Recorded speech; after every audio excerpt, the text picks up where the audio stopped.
De, binibidyo ko lang kasi nabidyo ko na yan kahapon kung gano. Ba't ang tataas ng tagpas mo sa saging? Ah, okay. Ayan, nagliwanag na. Bakal ka ng merindala ninyong dua. Daalas! Aray ko, sakit. Nakauko na ka mo. Ang daming munga. Ang aming munga ng hanghaw. Tama, nagliwanag pati so ito oh. Pero sumiburak na kakao, di ninyo pagtagpason. Kan ato yung nagadaw daw ito sa datop. Ay, sayang kan kakao. Oh, yan na nga min. Pero kan pigtambakan ninyo o daati iyan. Asay nasukwan ko.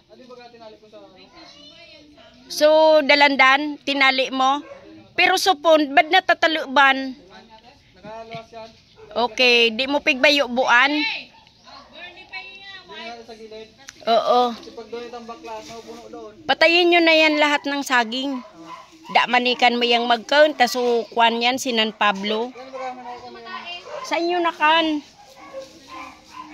Yan, putulin nyo na yung kahoy na yan. Kung di madara sa pagputol ni ngamin. Yan yung kahoy na yan, di ba? Yung langka yan, patay na yata yan eh. Sige. Diyan pa dadaan ng ahas.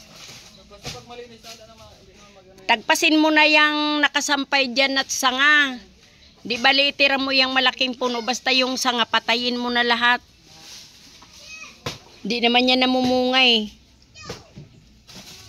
O, tingnan nyo yan ng bubong. Ganyan na lang. Ay, mayroon yung ahas! Nakita ko sa video! Ay! Andyan o! Andyan sa gilid ng bahay may